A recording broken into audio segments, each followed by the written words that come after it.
네, 지난 겨울 폭풍 영향으로 수력 발전량이 크게 늘어난 것으로 나타났습니다.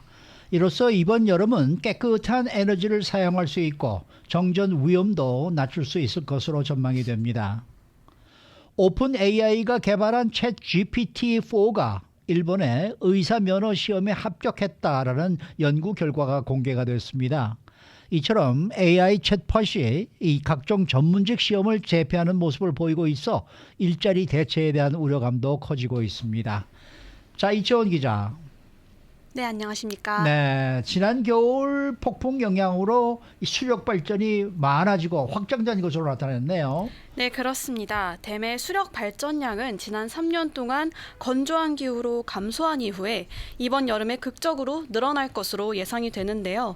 이는 지난 겨울 폭풍이 강타를 하면서 기록적인 양의 물이 공급이 되고 저수지가 가득 차게 됐기 때문입니다. 올해와 비슷하게 습한 해였던 지난 2017년에는 수력 발전이 캘리포니아주에서 생산된 모든 전기의 21% 정도를 차지했습니다. 하지만 지난 2021년에 가뭄이 한창일 때는 7%로 급락을 했습니다. 이후 올해 수십억 갤런의 물이 캘리포니아주의 주요 댐 발전소에서 터빈을 돌리고 있고 또 앞으로도 눈이 녹게 되면 이것은 여름 그리고 가을까지 지속될 것으로 예상이 됩니다. 네, 수력 발전량이 전기 사용하고 바로 직결되잖아요. 그러면은 올 여름에 주민들의 생활에 좀 영향이 있겠는데요. 네, 더 많은 수력 발전은 네. 더 깨끗하고 그리고 재생 가능한 전기를 의미를 하고요.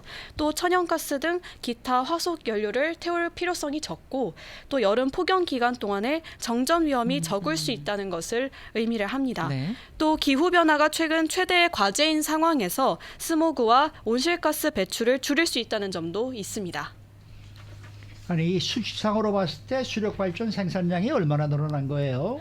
네, 연방에너지국이 지난달 발표한 보고서에 따르면 2023년 첫 3개월 동안 캘리포니아주에서 수력 발전량은 지난해 같은 기간과 비교를 했을 때 무려 88% 증가했습니다. 올해 전체와 지난해를 비교를 했을 때는 81% 증가를 기록을 할 것으로 예상이 됩니다. 또 지난 2020년 동안 캘리포니아주는 스모그와 온실가스 배출을 줄이기 위해서 태양광과 풍력 발전량을 꾸준히 늘려왔는데요. 이는 꽤 효과가 있었습니다. 주 전력의 약 35%는 현재 태양열 그리고 풍력과 같은 재생 가능 자원에서 나오고 또 대규모 수력 발전과 원자력이 포함이 될 경우 59%로 늘어납니다. 네, 태양열 발전소의 경우에는 밤에는 태양이 없잖아요. 그래서 밤에는 좀 한계가 있을 듯 합니다. 네, 그렇죠. 네. 특히 이 에어컨 수요가 급증하는 폭염 기간 동안에는 네. 이러한 재생 가능 자원만 쓰기에는 어렵습니다.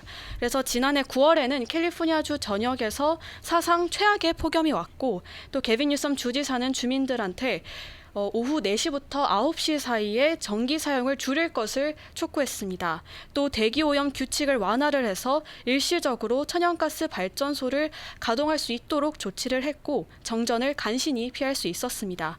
하지만 이러한 모든 가능성을 올해 물로 채워진 저수지가 해결을 할 수 있을 것으로 보입니다. 이 모든 가능성을 네, 저수지가 맞습니다. 해결해 줍니다. 네. 네, 스탠포드 대학의 우주환경연구소 기후와 에너지 정책 프로그램 책임자 마이클 와라는 지난 몇 년 동안 우리가 갖지 못한 깨끗한 자원을 제공해 전기 수요를 충족하는 데 도움이 될 수 있을 것으로 기대하면서 이는 우리가 천연가스에 덜 의존할 수 있다는 것을 의미한다고 강조했습니다. 네, 네.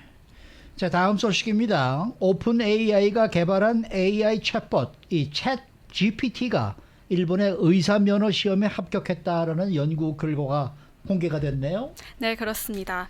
요미우리 신문에 따르면 워싱턴 대학교의 가사이 중고 자연어 처리 연구원이 챗 GPT의 최신 버전인 챗 GPT-4에 2018년부터 2022년까지 출제된 일본 의사 면허 시험을 풀기를 했는데요. 네. 그 결과 챗 GPT-4는 5년치 기출 시험에서 모두 합격선을 넘는 점수를 기록했습니다. 하지만 기존 챗 GPT의 경우에는 모든 시험에서 불합격을 했습니다. 그래요. 이 챗 챗GPT-4가 시험을 보는 과정에서 혹시 뭐 문제는 없었습니까? 네, 있었습니다. 네. 챗 GPT-4가 모든 시험에서 합격을 하기는 했지만 네. 인간 응시자의 평균 점수를 밑돌았는데요. 아하. 임신 중인 환자에게 투여할 수 없는 약제를 선택을 한다거나 환자에게 안락사를 권유하는 말을 적절한 대응으로 고르기도 했습니다. 아이고, 네. 가사이 연구원은 일본의 의료법을 잘 모르거나 임신부라는 사실을 간과한 게 문제라고 설명을 했습니다. 그러면서 향후 챗 GPT가 더 많은 일본어 데이터를 학습을 하게 될 경우 성능이 대폭 개선될 것으로 기대된다고 덧붙였습니다. 이 챗 GPT가 전문직 시험에 합격한 게 이번이 처음은 아니지 않습니까? 그렇죠. 네, 오픈 AI는 지난 3월에 기술적으로 업그레이드된 챗 GPT-4를 공개를 하면서 미국의 모의 변호사 시험을 전체 상위 10% 성적으로 통과했다고 발표했습니다. 이전 버전인 챗 GPT 3.5가 동일한 시험에서 하위 10%를 기록한 것과는 대비가 되는데요. 이에 오픈 AI는 이제 전문 분야만큼은 챗 GPT가 인간 수준의 성과를 보여준다고 말했습니다. 또 앞서 지난 1월 미네소타 대학교에서는 챗 GPT가 로스쿨에 합격하는 일이 벌어지기도 했습니다. 당시 챗 GPT는 로스쿨 입학 시험과 동일한 문항을 줬는데 구형 버전이었음에도 불구하고 헌법과 조세제도 등 광범위한 내용을 주제로 서술형 답안을 작성을 해서 합격권에 들었습니다. 또 펜실베니아 대학교 와튼스쿨 맥혁신경영연구소의 크리스천 터비시 교수는 챗 GPT가 와튼 MBA를 수료를 할 수 있을까라는 제목의 논문을 발표를 했는데요. 챗 GPT는 와튼스쿨 MBA의 필수 교과목인 운영관리 기말 시험에 응시를 했고 학점은 B-에서 B 정도를 받았습니다. 아이고. 이는 웬만한 학생 수준의 우수한 성적입니다. 이 터비시 교수는 챗 GPT는 설명력이 특히 뛰어났고 사람이 정답에 대한 힌트를 주면 이를 수정하는 능력도 탁월했다고 설명했습니다. 네. 그래서 이렇게 우수한 결과를 낼 수 있었기 때문에 화이트 칼라 일자리에 시사하는 바가 크다. 또 이런 지적이 있습니다. 네, 그렇습니다. 이 MBA랑 로스쿨 그리고 메디컬 스쿨은 네. 모두 학습이 많이 필요한 것이기 때문에 고연봉 지식 노동자들을 배출하는데요. 또 챗 GPT와 같은 AI가 지식 노동자들의 자리를 대체할 수 있음을 의미를 합니다. 이 단순하고 반복적인 노동이 아닌 지식 노동자, 디자이너 등 창의적이고 고연봉인 일자리를 대체할 가능성도 높습니다. 일자리 대체도 문제겠습니다만은 이제 문제가 더 되는 게 이 저작권 문제 아닐까요? 네, 그렇습니다. 이 AI를 학습시키는 데 사용되는 데이터 중에서 저작권 침해가 많다는 주장입니다. 저작권 이미지 기업 게티 이미지는 대표적인 AI 모델인 스테이블 디퓨전을 만든 회사 스테빌리티 AI에 소송을 제기했습니다.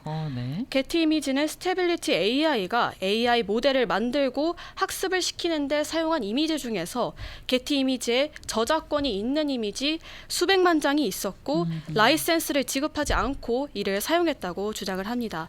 또 다른 창작자들도 소송을 제기를 했는데요. 스테빌리티 AI와 이미지 생성형 AI인 미드저니를 고소했습니다. 이들은 생성형 AI로 발생한 피해를 창작자들에게 보상을 하고 또 추가적인 피해를 막기 위한 사용 중지 가처분을 요구하고 있습니다. 자, 이런 가운데 구글이 어제부터 AI 챗봇 바드를 전면 오픈했거든요.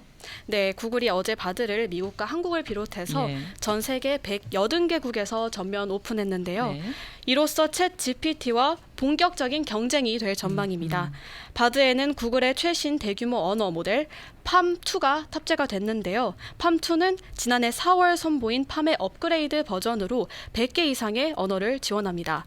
또 과학과 수학에서 추론도 가능하고 코딩 작업도 가능합니다. 이렇게 AI가 붐을 일으키면서 앞으로도 더 많은 발전이 있을 것으로 전망이 됩니다. 네, 수고 많으셨습니다. 감사합니다. 이채원 기자였습니다.